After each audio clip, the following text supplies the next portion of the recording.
Hi అండి. Welcome to హల్నీస్ kitchen. ఈ వీడియోలో మనం క్యారెట్ హల్వా ఎలా తయారు చేయాలో చూసేద్దాం. ఈ క్యారెట్ హల్వా అనేది చాలా సింపుల్ ప్రాసెస్ అండి. క్యారెట్ని పాలల్లో ఉడికించి షుగర్ యాడ్ చేసి లాస్ట్లో డ్రై ఫ్రూట్స్తో గార్నిష్ చేయడమే. కాకపోతే టైం అనేది కొంచెం ఎక్కువగా పడుతుంది. నేను చేసిన ఈ రెసిపీ నియర్లీ 40 మినిట్స్ వరకు పడుతుంది. ఇప్పుడు మనము ఇంగ్రీడియంట్స్ చూద్దాము. 3 కప్పుల తురుముకున్న క్యారెట్, 2 కప్పుల పాలు, ముప్పావు కప్పు పంచదార, పావు కప్పు నెయ్యి, అలాగే కొద్దిగా ఇలాచి, జీడిపప్పులు. ముందుగా క్యారెట్ తీసుకొని బాగా క్లీన్ చేసుకొని ఒక్కొక్కటి తురుముకోవాలండి. ఇలా తురుముకున్న తర్వాత ఈ క్యారెట్ని మనం ఏదైనా కప్పుతో కొలిస్తే మొత్తం 3 కప్పుల క్వాంటిటీ రావాలి. అలాగే ఆ కప్పుతోనే మనం మిగతా పాలు, పంచదార, నెయ్యి కొలుసుకోవాల్సి ఉంటుంది. మనకి ప్రాసెస్ మొత్తంలో ఈ క్యారెట్ తురుముకోవడం అనేది కొంచెం కష్టమైన పనండి. మిగతాదంతా ప్రాసెస్ ఈజీయే. చూసారు కదా, నేను ఈ కప్పు తీసుకున్నానండి. ఈ కప్పుతో కొలుసుకుంటే క్యారెట్ తురుము నాకు మొత్తం 3 కప్పులు అయ్యింది. చూసారు కదా, మిగతావి కూడా ఈ కప్పుతోనే కొలుసుకోవాలి.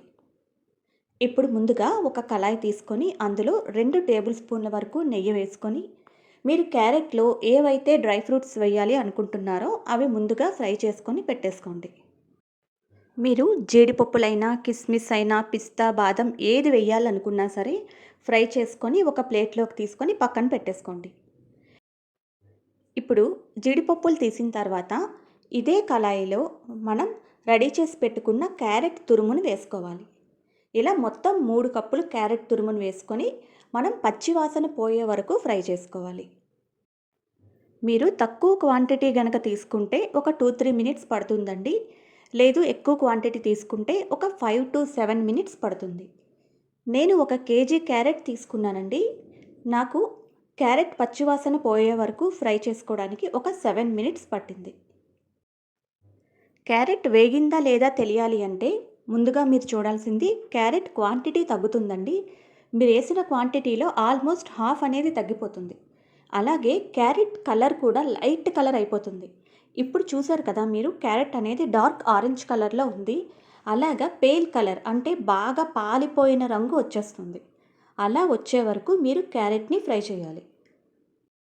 చూసారు కదా, క్యారెట్ అనేది ఫ్రై అయింది, క్వాంటిటీ తగ్గింది, అలాగే కలర్ కూడా చేంజ్ అయింది. ఇప్పుడు ఇందులో 2 కప్పుల పాలు వేసుకోవాలి. పాలు వేసుకున్న తర్వాత ఒకసారి బాగా కలుపుకొని పాలల్లో ఈ క్యారెట్ మెత్తగా అయ్యే వరకు మనం ఉడికించుకోవాలి. సో మీరు కావాలి అంటే హై ఫ్లేమ్లో పెట్టైనా ఉడికించుకోవచ్చండి. కాకపోతే పాలు పొంగే ఛాన్స్ అనేది ఎక్కువగా ఉంటుంది. క్యారెట్ హల్వా చేయడానికి గిన్నె సెలెక్షన్ కూడా చాలా ఇంపార్టెంట్ అండి. దీనికి మందమైన గిన్నెని అలాగే లోతైన గిన్నెని ఎంచుకోవాలి. లోతు తక్కువగా ఉన్న గిన్నె అయితే మనం పాలల్లో ఉడికించినప్పుడు పాలనేవి పొంగిపోతాయి. అలాగే పల్చటి గిన్నె అయితే తొందరగా అడుగంటేస్తుంది, మన రెసిపీ అనేది పాడైపోతుంది. సో చూసారు కదా, పాలల్లో కలుపుకుంటూ ఉడికిస్తున్నాను. ఇప్పుడు పాలు క్వాంటిటీ అనేది తగ్గిందండి. ఇలా క్వాంటిటీ తగ్గినప్పుడు మనం ఎక్కువగా కలుపుతూ ఉండాలి, లేదంటే కింద మాడిపోతుంది. చూసారు కదా, క్వాంటిటీ అనేది చాలా వరకు తగ్గిపోయింది. పాలు అనేవి చాలా కొద్దిగా ఉన్నాయి. సో ఈ పాలు కూడా మొత్తం ఎగిరిపోయే వరకు మనము దగ్గరగా చేసుకోవాలి. ఇలా పాలు మొత్తం ఎగిరిపోయిన తర్వాత అప్పుడు మనం ఇందులో పంచదారని యాడ్ చేయాలి.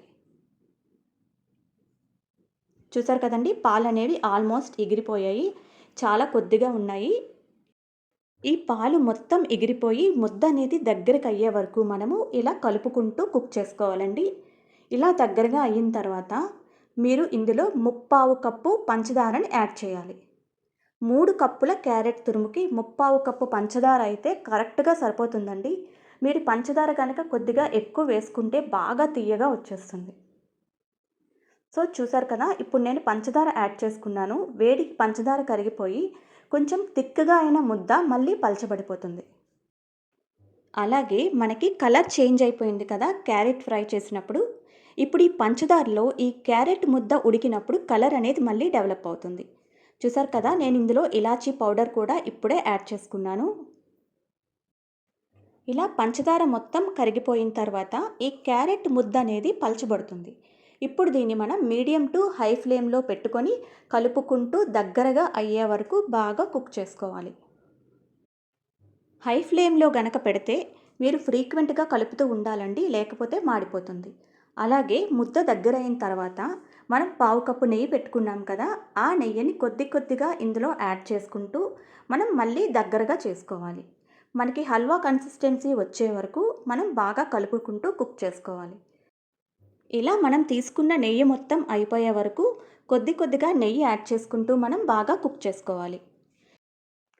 ఇప్పుడు మీరు కలుపుతున్నప్పుడు ఒకసారి అబ్జర్వ్ చేస్తే మీరు గరిట అనేది ఫ్రీగా మూవ్ చేయగలుగుతున్నారు. అదే హల్వా కొంచెం థిక్ అయిన తర్వాత, కొద్దిగా దగ్గరగా అయిన తర్వాత మీకు ఎండింగ్ స్టేజ్ వచ్చేసరికి ఇంత ఫ్రీగా మీకు గరిట మూమెంట్ అనేది ఉండదు. నెయ్యి మనం పావు కప్పు క్వాంటిటీ తీసుకున్నాం కదండి, కావాలి అంటే కొద్దిగా తగ్గించుకోవచ్చు. సో చూసారు కదా, థిక్ అయింది. ఇప్పుడు మొత్తం నేను నెయ్యిని యాడ్ చేసేసుకున్నానండి. సో ఇంకా ఇప్పుడు మనం కలుపుకొని దగ్గరగా అయిన తర్వాత స్టవ్ ఆఫ్ చేసేసుకోవచ్చు. మీరు బాగా అబ్జర్వ్ చేస్తే క్యారెట్ ముద్ద అనేది దగ్గరగా అయ్యిందండి. ఇలా సైడ్ నుంచి కూడాను మీకు ఒకే ముద్ద కింద ఫామ్ అవుతుంది. అలాగే సైడ్స్ నుంచి నెయ్యి అనేది బయటకు రిలీజ్ అవుతుంది. చూస్తున్నారు కదా, అంచుల నుంచి చూస్తే మీకు నెయ్యి అనేది బయటకు రిలీజ్ అవుతుంది. సో ఇదే లాస్ట్ స్టేజ్ అండి. మీరు ఇప్పుడు స్టవ్ ఆఫ్ చేసేసుకొని హల్వాని వేరే బౌల్లోకి తీసుకొని పైన డ్రై ఫ్రూట్స్తో గార్నిష్ చేసేసుకోవడమే. చూసారు కదండి, క్యారెట్ హల్వా ప్రాసెస్ అనేది చాలా సింపుల్. అలాగే ఇంగ్రీడియంట్స్ కూడా చాలా తక్కువ. కాకపోతే టైం అనేది కొద్దిగా ఎక్కువగా పడుతుంది.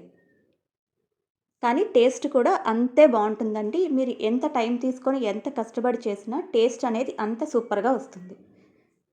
సో చూసారు కదండి, రెడీ అయిపోయింది. నేను స్టవ్ ఆఫ్ చేసేసుకున్నాను. సో ఇప్పుడు ఒక బౌల్లోకి తీసుకొని ఇందులో నేను డ్రై ఫ్రూట్స్ యాడ్ చేసుకుంటున్నానండి. చూసారు కదండి, క్యారెట్ హల్వా ఎలా తయారు చేయాలో. ఈ వీడియో మీకు నచ్చింది అనుకుంటున్నాను. వీడియో నచ్చినట్లయితే లైక్ చేయండి. అలాగే సబ్స్క్రైబ్ చేయడం మర్చిపోవద్దండి. Please subscribe my channel. Thank you for watching.